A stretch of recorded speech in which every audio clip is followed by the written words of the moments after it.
everyone that's following us in our social media page and also going to be listening to this on radio. Nuku Alofa, I've got the man himself. We've got Ofa Tu'ungafasi, Tongan-born New Zealand rugby union player who has played for the Auckland Blues, who's playing for the Auckland Blues, and but more impressively playing for the mighty All Blacks, who, in my opinion, Ofa, won the Rugby World Cup final against South Africa.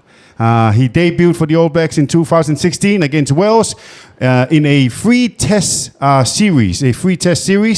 And on the last test match, came in to replace Charlie Famoina in a thrashing of a game to the All Blacks, beating Wales 46-6. Ofa's impressive career is 50 test matches for the All Blacks, 2 World Cup appearances, and 134 caps for the Blues. What an incredible career. Welcome, Ofa. Malo Ofa he lava mai. Thank you. My pleasure. Thanks for having me. In the beginning, you're Tongan-born, also a son of ex-rugby union player, Mofwike. Wow, what a name, Ofa. Already, he lived up to the name. So obviously, rugby is in your DNA. My question, Ofa, when in your life, or let me put it better, what age were you when you knew that rugby is something that you thought to yourself, this is a career I want to pursue? Pathway in Ofa.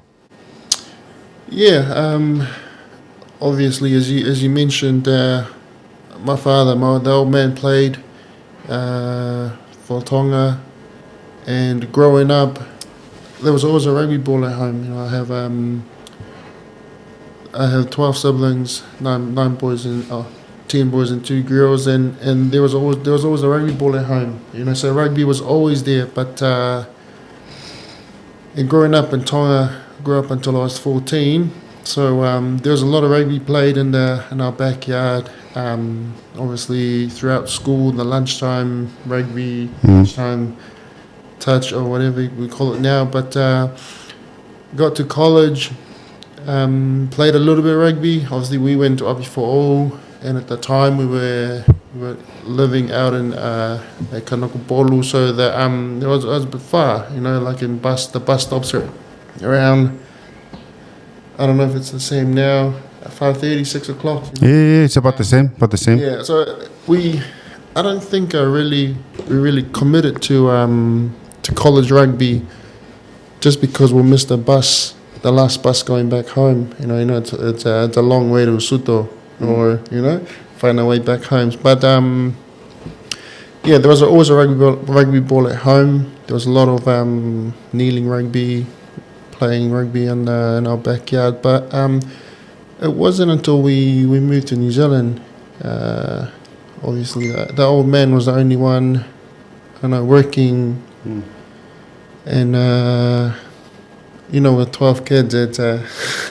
there's a lot of food, you know, to feed us. So, and I saw what rugby, the opportunity rugby could give me to help financially support, firstly my family, and then the future after that.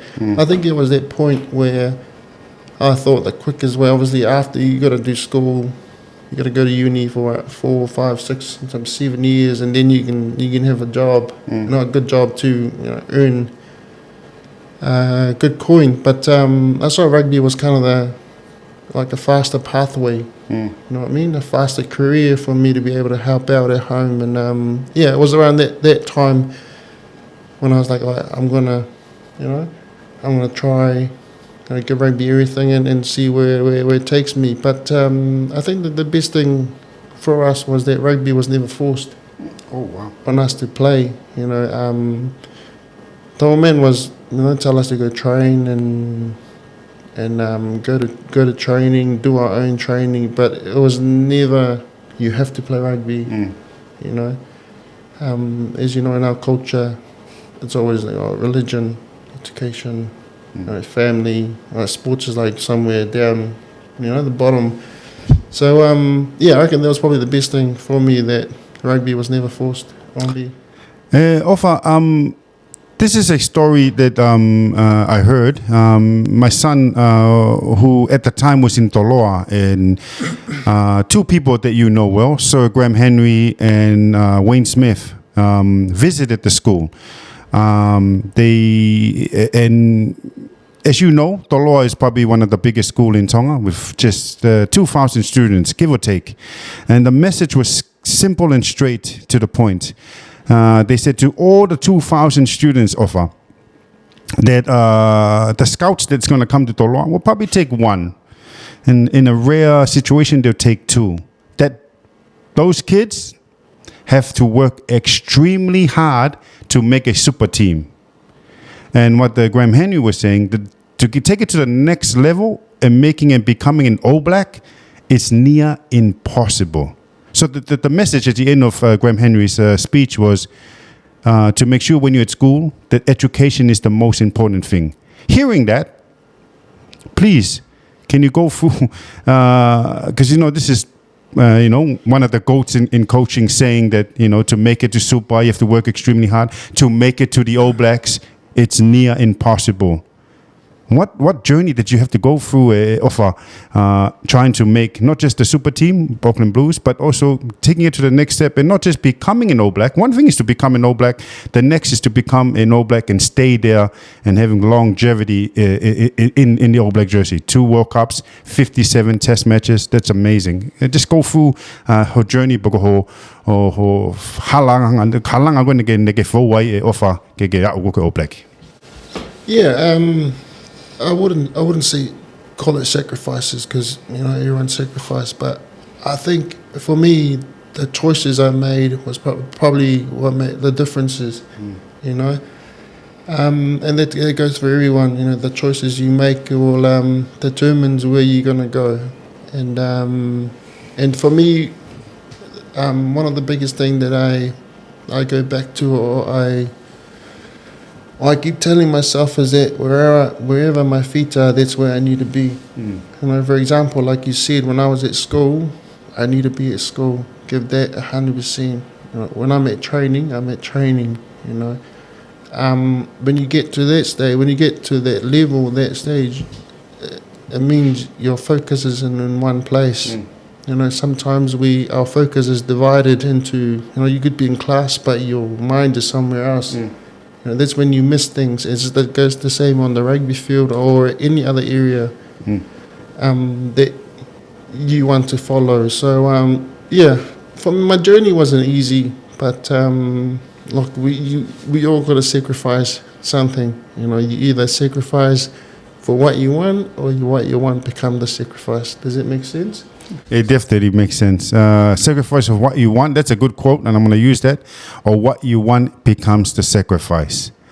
Talking about the sacrifice you've made, and like I mentioned, your career as an All Black, you have gone to 2 World Cups, 2019 and 2023, which is this year.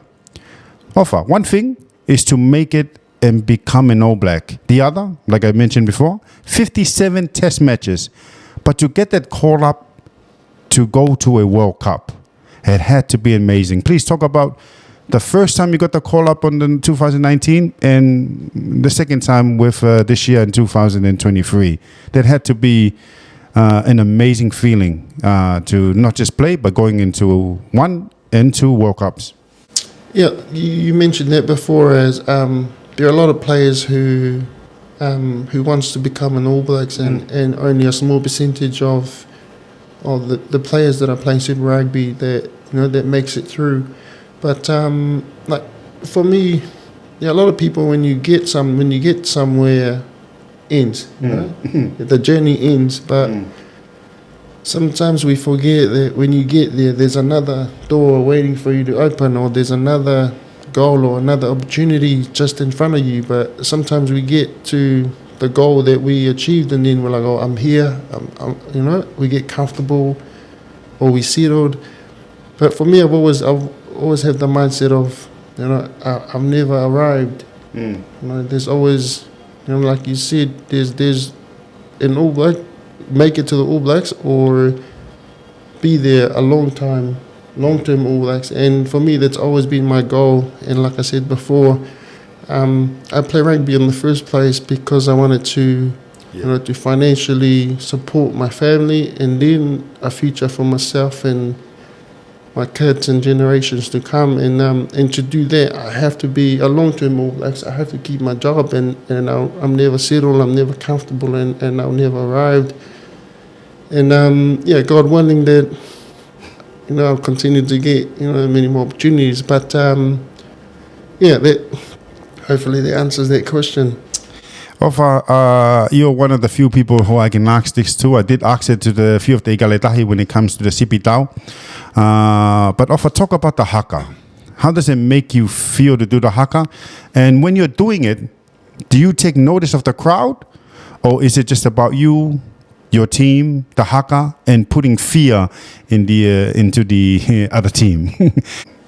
Obviously the haka is very popular, and you ask fans around the world or people around the world about New Zealand, and they know the All Blacks and they know the haka. And every kid growing up in New Zealand, every kid that grows up in New Zealand, they do the haka either in front of the mirror or they do it at school. And I think their dream is to one day do it, on the big stage as an All Blacks. And about the haka, no, you just zoned in, like you don't. I don't think of the crowd. I don't think of anything. It's more of, this is like battle time. You connect with your teammates. Obviously you got to the timing. Everyone's in sync, and like looking, to your sides in front of you. You know that the boys are on. They'll have your back, and I don't. Obviously, everyone have their different opinions and feelings, but. The haka is just there. Ofa, talk about your faith. How important is faith for you? You don't need to mention any denomination. Just talk about how important is faith to you in everything that you do. Obviously, faith, religions is a big thing in our culture. A Pacific Island household, like I said before, religion's always on top of their priorities, and for me, it's massive. Obviously, I think it's out there that I'm a Muslim, and look, it's helped me along my journey, and God willing, it'll continue to do so. And it's helped me along my journey, and it's a massive part of not just my rugby career, but also life as well. Talk about your faith again, Ofa. What is it? And I know the stigma that and the reason why I want to bring it up, because you brought up that it's out there that you're Muslim, which is something I knew.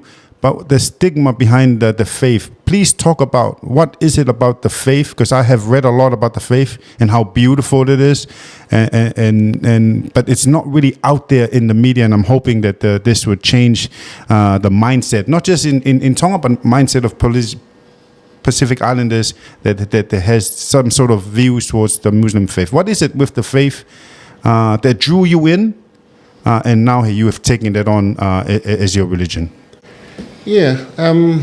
Alhamdulillah, like it means, look, Islam is very simple.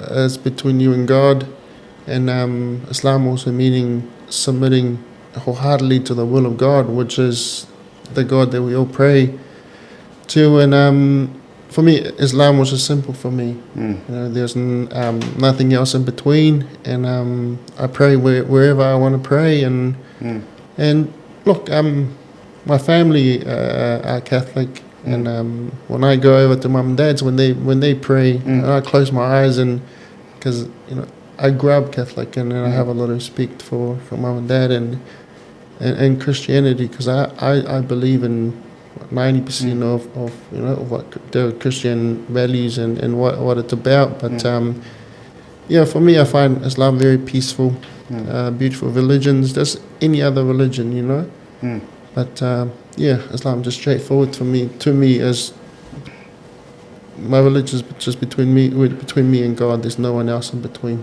This leads on to my next question about family, Ofa. And just talk about your family. Talk about the sacrifice that you and your family have done over your career, over the years towards you. Yeah, the support and the love that I get from my family, obviously from the beginning, is massive, and I couldn't be where I am today without them. So starting from my parents, there, obviously I have to mention the extended family, uncles, aunties, and grandparents, because they raised us. Like I said, there was 12 siblings, and it was tough growing up, but the help from my aunties and uncles and grandparents was massively helped us along the way. And then to mum and dad for being courageous enough to make the move, leaving their loved one behind in Tonga, take us kids to New Zealand for opportunities and obviously look for a better future. So mum and dad has always been there. Mum prays for me, tells me, texts me every week, sometimes before the game, and after the game, saying I've been praying for you. And dad obviously worked very hard from the beginning.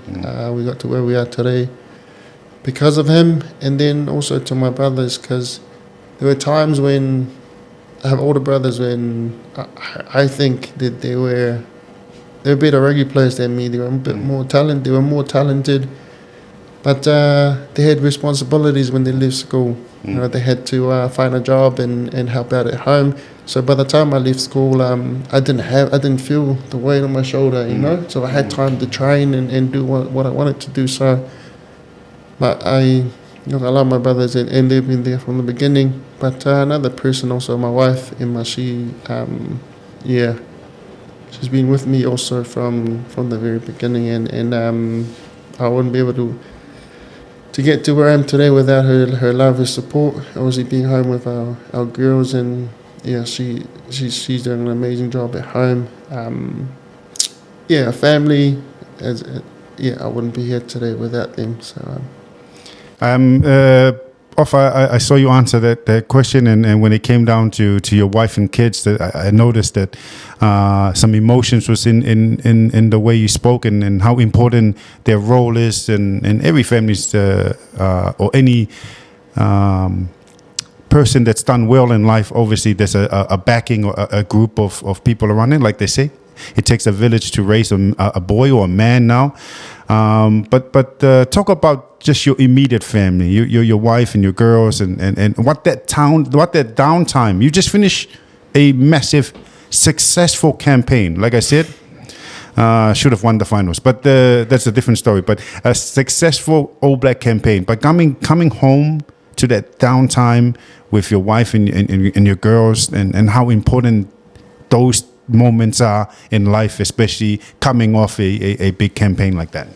Yeah, obviously, with our rugby schedule, we travel a lot. I think 80% of the year we're away from home, and anytime I get to go home, spend time with the girls and Emma, it takes away the mind, from rugby, from work, and you get, when I get home, I get to be a father, I get to be a husband, where I don't even think about rugby.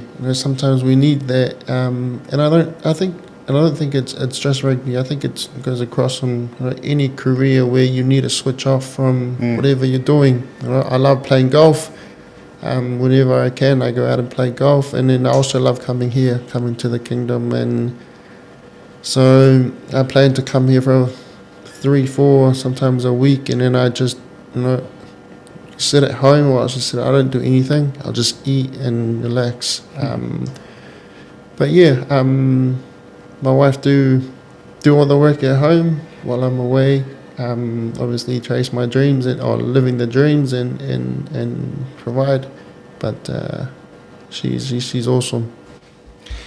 My last question, Ofa, before I get you to give an advice to any youth out here in the Kingdom of Tonga. This is just a question. I don't even know if anyone in Tonga is going to be interested in this, but I'm a big fan of this person. I want you to talk about your bromance with Jason Momoa. Man, I've been watching him or following him on social media, and one thing I do know, he loves the All Blacks, loves the haka, loves the Maori and Polynesian culture. I also saw it in his social that he met the whole All Black team. But I also noticed that out of everyone in the team, you two had a special relationship. I mean, to the point, Ofa, he's wearing your All Black jersey and you're wearing his funky clothes, which it should just go back to Jason, those clothes. But yeah, talk about it. Was it always like a bromance at first sight? Because it's just awesome having a superstar like that, Hollywood, a big star, superstar, to come over to your house, Ofa, and celebrate your family get together. I mean, just speak about your bromance with somebody that I'm also a massive fan of. Yeah, Jay. He's. If you obviously we see him from the outside. Yeah. You know, we see him as the celebrity that he is, but in real life and real person, he's just normal. I was actually shocked as well when I first met him, how down to earth he was, and yeah, I don't know, we just clicked, and then did some work together, and yeah, from then on, whenever he's in New Zealand, he's over, always on the phone, check up, but yeah, it's one of those guys. I'm still, surprised at how down to earth Jay is, and he loves the Polynesians. He loves the Tongans, the Samoans, and the Māoris, and he would say it too. So Jay's like a brother. Talking about, you mentioned something in that answer that sparked up another question. I'm sorry, I did say this was my last question. So, but I've got plenty of time. but you say that you see this big celebrity, and then you forget that they're just a person, or they're humble. In your career, that has to be sometimes of praises and sometimes of low, from not just the media, but from the people, the supporters. We're so invested in the All Blacks, we're so invested in Auckland Blues, that sometimes we forget that the criticism that we're giving it to Ofa Tu'ungafasi, who is a person, a father, a brother, a son, but also the highs that you get. Obviously, you walk away from the field saying, "Man, I'm getting some praises." Just talk about that as a person that's in the public eye for that long, and what you go through when it's the lows and when it's the highs. Yeah, at the early stage of my career, it took me a wee while to adjust and get in, and learn how to take those things in and how to deal with them. Obviously, at the beginning, I was riding the train. Whenever I was getting positive, I was high, and then whenever I play a bad game, the table turns just as quick. And then over the years, I've learned that the positive is for me is that people care. Firstly, it's probably why they're hurting. Even though sometimes what they say can be very hurtful and some disrespectful, but firstly, I know that people care is probably where it starts from. And I've learned over the years that the best way to deal with it is don't jump on that train. If you ride the waves when it's high, go up. When it goes down, when you're gonna go down with it. So look, I'm pretty strong in terms of my mental, I'll say threshold. Whereas my circle is really small. My wife, my coaches, my dad sometimes, because he always gives me advice. My brothers. So those are the people that you got to have your bubble, and those are the people that you should listen to, take advice from. One thing I learned over my career is don't take advice from people who's not in your shoes or have achieved or have got to where you want to get to. Does it make sense? It makes sense. So yeah, whatever people say, it doesn't bother me anymore. And my religion is this is what Islam is beautiful, bro, because it helped me with this this side of my, did I say side, with these, because look, the rugby, my talent is a gift from God, and it's meant to be on my hand, you know. But sometimes people take it into the heart, where no one should be. Only God meant to be in here. So when you take things into the heart, when it doesn't go well, it breaks you. Does that make sense? It makes sense. So for me, my talent is a gift from God, and I'll do my best. If I don't play well, but I give everything, I know God knows my intentions and that I've given everything. So whatever I hear from the outside doesn't matter to me. I know I mentioned earlier, Ofa, about you giving advice to the youth. This is called a Lalinoa, Ofa. It goes into a podcast named Lalinoa. And at the end of every Lalinoa that I do, or Lipe does, we always ask the guests that we have, like yourself, to give advice to youth on stuff they need to do if they're pursuing a dream. Doesn't have to be rugby, but I think throughout the whole interview, you've given slight little advice. So I'm gonna probably do something that I haven't done on Lalinoa. Is actually a question, and that question would probably be the advice for Tonga. There's a lot of kids here or youth here that suffers from depression. You know, you hear the sad statistics of kids and youth that's unalived themselves or something because of depression. I just wanted to I know this is a big pressure for you because you'll be potentially talking to some youth out there. When you feel depressed, when you feel low, do you have like a check thing and you do in your head to restart your mental health? I know people say happiness is a choice, but really it isn't. If you're feeling low, that choosing to be happy gets harder and harder and harder. What is it, Ofa, that you go through? You're feeling low, you're feeling depressed, you're waking up. Today is not the day that I just want to just be by myself. I'm feeling low. Do you have a checklist, or is it your family, your religion, whatever it is? I'm going to get you not just to answer the question, but also be talking to youth out there that the statistics here in Tonga is growing, and is not good. And I'll get you to answer the question and talk to them. Yeah, that's a good question, and it's something that, look, I don't know 100% the answer to, and I'm probably still working on that as well. But for me, when I'm down, I think positivity is always what gets me out of, that when you're down feeling, when you're unhappy, when things don't go your way. For me, positivity and another thing about my religion is that everything's written. It was written way before, you were born or I was born. It was written before the earth was created by God. So I can't change what was written for me. Before I knew I was here, God has already had this date for me that I was going to be here in the studio and talk, interview, blah, blah, blah. But so I know there's whatever I'm going through, there's already part of my life that God has given me. But there's something better, that's coming. When things don't go my way, I have that. I always have that that in my mind, and that's what sometimes get me out of feeling down when I don't get things done my way, or things don't happen the way I planned. I think that's probably the biggest thing for me. Things happen for a reason. I can't change, what was written for me, and also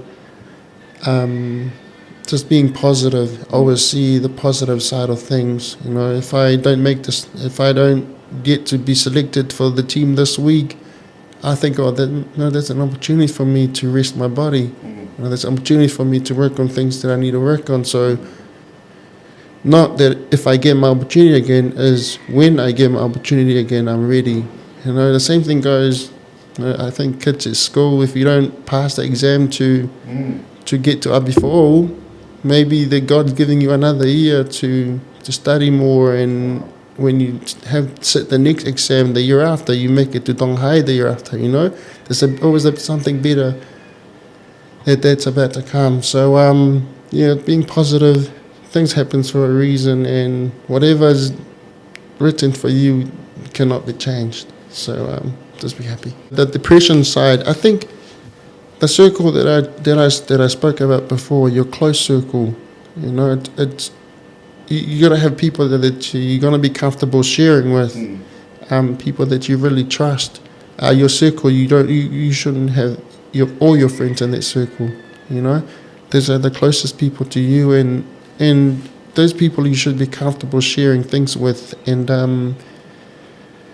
have one or two best mates. I only have two, very, very, very close mates, and those two I tell everything. When I'm down, they're there. When I'm high, they're there. So it's important to have one or two persons that close friends that you all trust and can talk to when things are, you know, not the friends that come to you to party, you know, the friends that come to you when you're bottom, when you don't, you know, when you're crying, or because the ones who's only comes to party are the ones that shouldn't be in your circle. You need the friends that seen you at your ugly days. Yeah. In the morning. In the morning. Ofa, thank you, and I'm sure that advice would have it helped me just listening to it. So I can tell you, it would do wonders for the kids. And then Ofa, and thank you for making time. And I love that. That what you said before. You don't know what the plan is. You came to Tonga to hang out, and then here you are interviewing with me, and it's so true. I never looked at it that way, and it's a beautiful thing, and I love the core circle that you have around you, and I also like the positive thinking. Like I mentioned before, I am going to be positive thinking that you'll be wearing the red jersey one day. We'll see. That's my positive thinking. Until they change, whatever's happening. I'm putting it out in the universe that IRB changes something more to, you should become the CEO, whatever they're doing here. That's a different story with our kids, with our players not getting paid. We need to pay them, eh? I don't know the full story, so don't ask me. Ofa, and thank you for making time, Ofa, for this interview. Thank you. I hope you guys take one or two words from the interview, and malo bito. Malo bito, Ofa.